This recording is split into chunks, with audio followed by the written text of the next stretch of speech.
करेंगे अमीनों के क्षारकीय गुण की। क्षारकीय गुण का मतलब होता है कि किसी भी अमीन में आपका बेसिक कैरेक्टर कितना है। ठीक है, अब बेसिक कैरेक्टर को देखने के लिए हम क्या करते हैं, उसकी किसी हाइड्रोजन हैलाइड से अभिक्रिया करवाएंगे। तो आपने लिया कोई भी अमीन, आपने लिया RNH2, तो अगर आप समझो इसकी अभिक्रिया HX के साथ करवाते हो, ये HX मैंने HCl ले लिया, तो ये आपको प्रोडक्ट में क्या देगा, ये आपको देगा RNH3 पॉजिटिव और X नेगेटिव आपका बाहर निकल जाएगा। ठीक है, तो इसने क्या किया, RNH3 पॉजिटिव बना के यहाँ पर इसने एक आयन बना लिया, पॉजिटिव आयन बना लिया। अब क्या होगा, हम बोल रहे हैं कि RNH2 पॉजिटिव, RNH2 की अभिक्रिया हमने HCl के साथ करी, तो ये क्या बनाएगा, ये बनाएगा RNH3 पॉजिटिव और इसमें से आपका Cl नेगेटिव जो होगा वो बाहर निकल जाएगा। इसके बाद बच्चों क्या होगा कि हमें अगर अमीनों के क्षारकीय गुणों के बारे में जानना है तो हमें क्या करना होगा, हमारे पास में ये जो RNH3 पॉजिटिव X नेगेटिव बना है ना, इसकी अभिक्रिया OH नेगेटिव के साथ करनी होगी।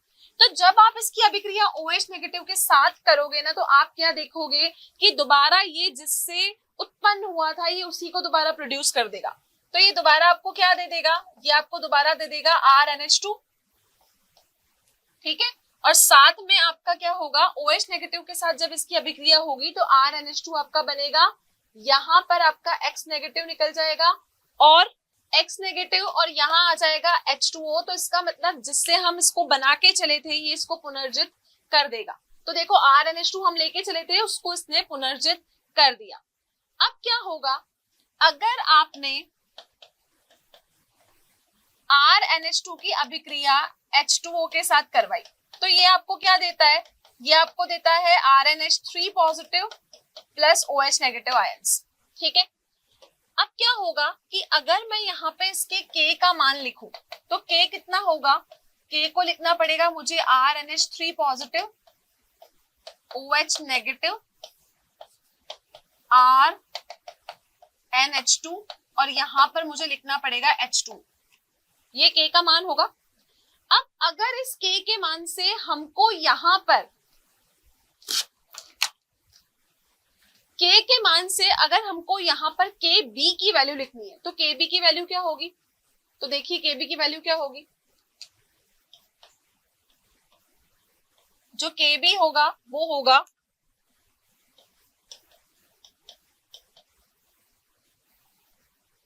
हम क्या करेंगे, पहली वाली रिएक्शन में से आप H2O को हटा दोगे, KB होगा RNH3 पॉजिटिव OH नेगेटिव और ये हो गया आपका RNH2। ठीक है, तो वो था आपका K का मान, ये था आपका KB का मान। क्लियर है, तो आप ये देखोगे कि जो आपकी PKB की वैल्यू होती है ना वो हमेशा -log KB के बराबर होती है, ये आपका PKB का मान होता है। तो आप ये देखोगे कि PKB की वैल्यू जितनी ज्यादा होगी KB का मान उतना ही कम होगा और जो भी आपका क्षार होगा ना वो उतना ही ज्यादा प्रबल होगा। क्या होगा, वो क्षार उतना ही ज्यादा प्रबल होगा। तो ये डिपेंड करता है K की वैल्यू पे। तो K की वैल्यू हमने निकाली, जब हमने KB की वैल्यू निकाली तो हमने वहां से H2O को हटा दिया। हम जानते हैं कि PKB क्या होता है, -log KB होता है। तो PKB की वैल्यू जितनी ज्यादा KB आपका उतना ही कम, और एक चीज कम है एक चीज ज्यादा है तो हम कहेंगे कि PKB की जो वैल्यूज है ना वही डिटरमाइन करती है कि आपका क्षार प्रबल होगा या फिर नहीं होगा। तो इसको समझने के लिए हमारे पास में एक पूरी टेबल है, तो उस सारणी की वैल्यू के हिसाब से हम देखेंगे कि कौन क्षार प्रबल है कौन क्षार प्रबल नहीं है। तो ये होते हैं अमीनों के क्षारकीय गुण जिनको हम पता कर सकते हैं जब हम उनकी अभिक्रिया किसी अम्ल के साथ करवाएंगे। तो आगे बढ़ते हैं हम उस सारणी की तरफ। तो यहाँ पर हम PKB की वैल्यूज जो है वही डिटरमाइन करेंगे कि आपका क्षार कैसा होगा। तो हमने बोला PKB की वैल्यू ज्यादा तो KB की वैल्यू कम, तो बच्चों PKB की वैल्यू ज्यादा तो आपकी KB की वैल्यू कम और क्षार आपका उतना ही प्रबल होगा। तो कंप्लीटली PKB की वैल्यू ही डिटरमाइन करेगी कि क्षार आपका प्रबल है या नहीं है। तो आगे हम सारणी से समझते हैं कि PKB वैल्यू पे कैसे डिपेंड करता है कि कोई क्षार प्रबल होगा या फिर नहीं होगा। टेबल की सहायता से हम यहाँ पर क्या देखेंगे, हम देखेंगे कि हमको कुछ अमीनों के नाम और उनकी PKB वैल्यू गिवन है। तो आप देखोगे कि आपका जो मेथेन अमीन होता है उसका 3.38 है, एथेनामीन का 3.29 है, बेंजेनामीन का 3.25 है। तो आप यहाँ पर ये जो टेबल आपको गिवन है तो उसमें देखोगे कि जो आपके लगभग एलिफेटिक वाले हैं उनकी रेंज जो है पीकेबी की वो 3 से 5 तक ही चल रही है। तो 3 से 5 तक का मतलब कि इनका जो क्षारीय गुण है, यह टेबल उन अमीनों के क्षारकीय गुण को दर्शाती है। क्षारकीय गुण मतलब जितना केबी ज्यादा पीकेबी उतना कम, और पीकेबी अगर आपका कम होगा तो वो क्षार आपका उतना ही प्रबल होगा। अब मैंने बोला ये आपको पीकेबी वैल्यू दी हुई है, ठीक है। दो का कंपैरिजन हम कर लेते हैं। मैंने बोला एक ले लो एथेनामीन और एक ले लो मेथेनामीन, ठीक है। मेथेनामीन कौन होता है? मेथेनामीन होता है आपका CH3NH2 और एथेनामीन क्या होता है? एथेनामीन होता है आपका CH3CH2NH2, यही होता है। अब अगर इस मेथेनामीन और एथेनामीन को आप कंपैरिजन करके देखो तो दोनों में से पीकेबी वैल्यू इसकी कम है, इसकी ज्यादा है। तो हम बोल रहे हैं कि पीकेबी वैल्यू जिसकी कम होगी वो उतना ही प्रबल क्षार होगा। तो मिथेनामाइन और इथेनामाइन में से प्रबल क्षार कौन है? ये आपका ज्यादा प्रबल क्षार है। क्या है? ये आपका ज्यादा प्रबल क्षार है। तो दोनों में से प्रबल क्षार कौन हुआ? 3.29 वाला, क्योंकि इसकी पीकेबी वैल्यू कम है, ये आपका प्रबल क्षार हुआ। तो ये होता है आपके एमिनो के क्षारकीय गुण। चलो बच्चों, तो अब हम बात करते हैं अमीनों की संरचना तथा उनकी क्षारकता में क्या संबंध है। ओके, तो देखो होता क्या है कि जहां पर आपको ये पता लगाना हो ना कि क्षारकता किसकी ज्यादा है, क्या पता करना है? हमको ये पता करना है कि क्षारकता जिसकी ज्यादा है, तो क्षारकता के लिए उसकी संरचना को समझना बहुत ज्यादा इंपॉर्टेंट है। क्या है? क्षारकता के लिए अमीनों की संरचना को समझना बहुत ज्यादा इंपॉर्टेंट है। तो आप क्या देखोगे कि जो चीज प्रोटॉन ले सकती है, मतलब जिसको आप प्रोटोनन कर सकते हो, क्या कर सकते हो? प्रोटोनन कर सकते हो। तो प्रोटोनन करने के बाद क्या होता है? उसके ऊपर धनायन का आवेश बढ़ जाता है। क्या बढ़ जाएगा? उसके ऊपर धनायन का आवेश बढ़ जाएगा। और धनायन का आवेश बढ़ने से हम ये प्रूव कर सकते हैं कि जितना धनायन का आवेश ज्यादा होगा ना, उतनी ही क्षारकता क्या होगी? ज्यादा होगी। तो अमीनों की संरचना और उनकी क्षारकता में क्या संबंध है कि कोई भी चीज उतनी अच्छी क्षारक तब होगी जब आप उसकी संरचना को समझोगे, और संरचना को समझने के लिए आपको उसका क्या करना पड़ेगा? आपको उसका प्रोटोनेशन करना पड़ेगा। तो देखो क्षारकता जो है वो किससे रिलेटेड है? वो आपकी संरचना से रिलेटेड है। क्लियर इतना?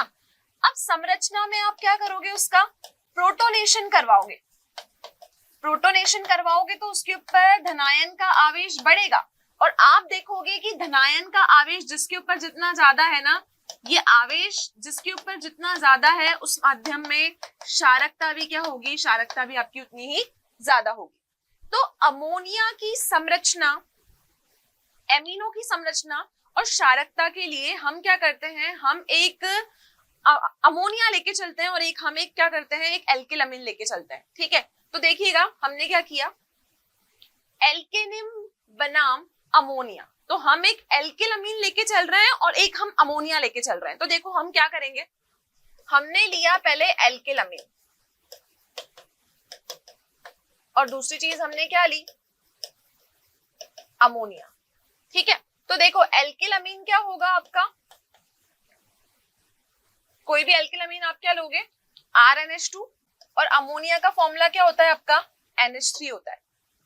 ठीक है, तो बच्चों हम यहाँ पे क्या करेंगे, देखो ये हुआ आपका R, ये हुआ N, N के पास लोन पेयर ऑफ इलेक्ट्रॉन, ये हो गया आपका H और ये हो गया आपका H। ठीक है, ये हुआ आपका एल्किल अमीन।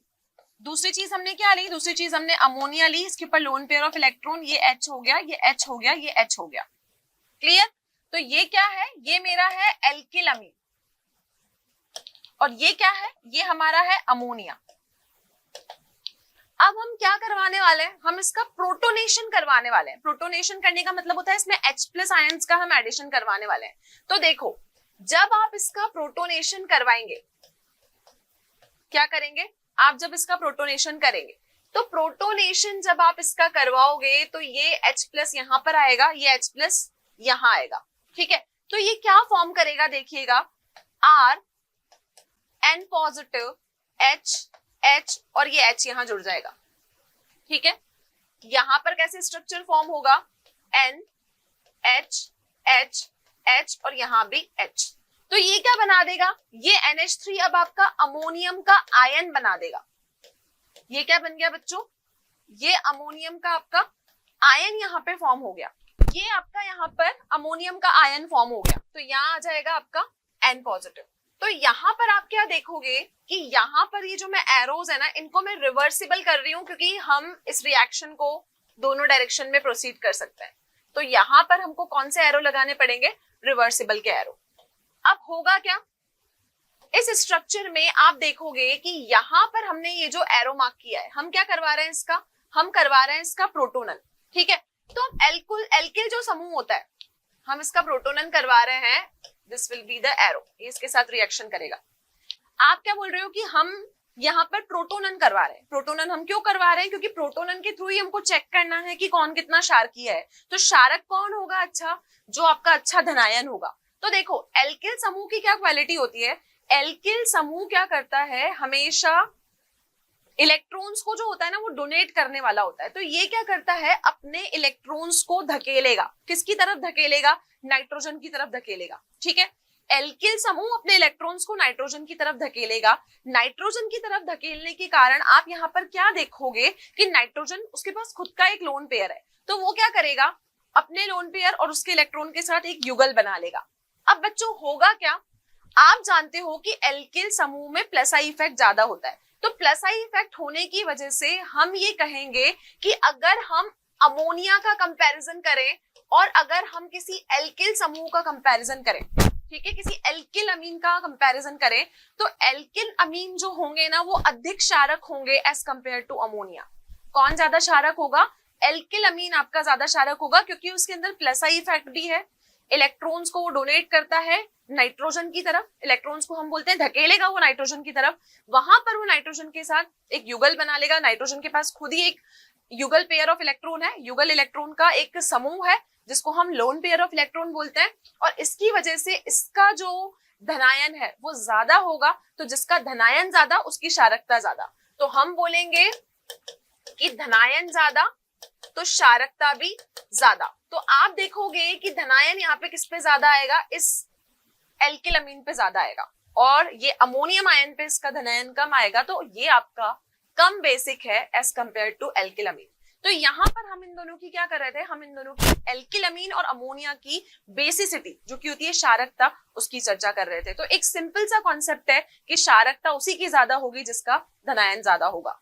क्लियर बच्चों, तो ये टॉपिक था आपका एल्किन अमीन बनाम अमोनिया। तो बच्चों अब हमारा नेक्स्ट टॉपिक है एरिल अमीन बनाम अमोनिया। अब एरिल अमीन बनाम अमोनिया का यहाँ पे क्या मतलब है कि अभी हमने एल्केन अमीन की डिस्कशन किया था, तो हमने ये देखा कि एल्केन अमीन और आपका जो अमोनिया है दोनों का हमने कंपैरिजन किया, तो अमोनियम आयन बन रहा है, एल्केनियम आयन बन रहा है। तो दोनों में बेसिसिटी किसकी ज्यादा थी, बेसिसिटी आप लोगों ने देखी कि वहां पर एल्केन अमीन की ज्यादा थी। अब यहाँ एरिल अमीन की चर्चा करनी है। एरिल का मतलब होता है कि बेंजीन की रिंग के ऊपर आपका अमीन ग्रुप है। अब आप लोग अच्छे से जानते हो कि एरिल अमीन और अगर हम अमोनिया की संरचना की बात करें तो ये आपका बेंजीन रिंग के ऊपर अगर NH2 ग्रुप होता है तो इसको आप एनिलिन कहते हो, ठीक है। अब ये एनिलिन ही आपका एनिलीनियम आयन बनाएगा। तो एनिलीनियम आयन जो होता है वो कैसे बनता है वो भी देख लेते हैं।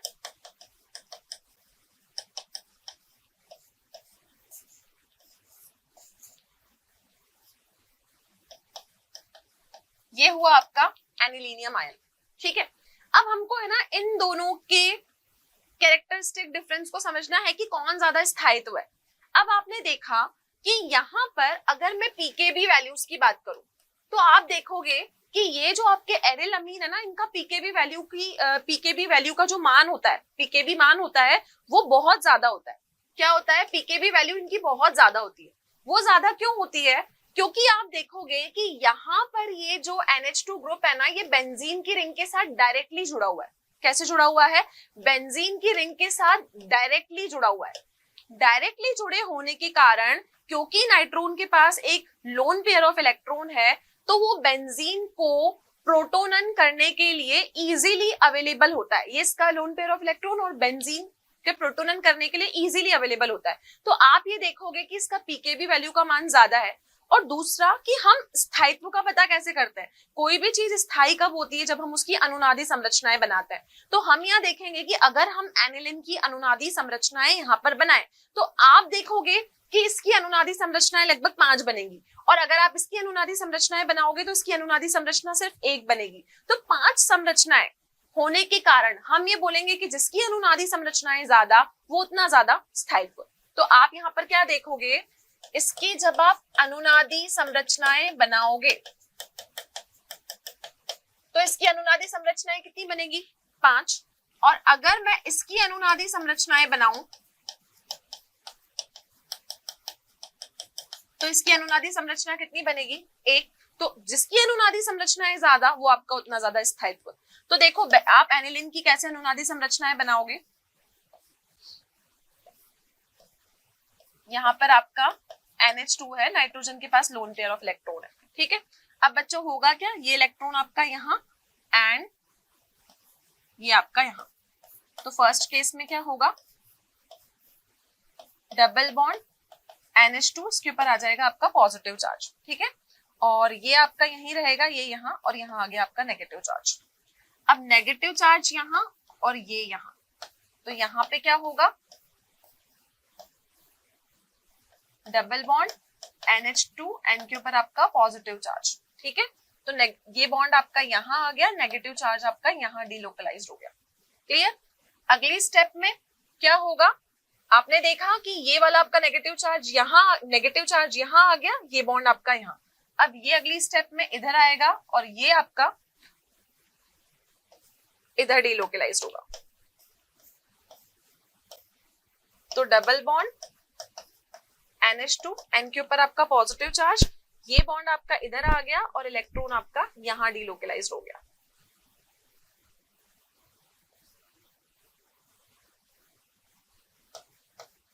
नेक्स्ट स्टेप में double bond NH2, next step में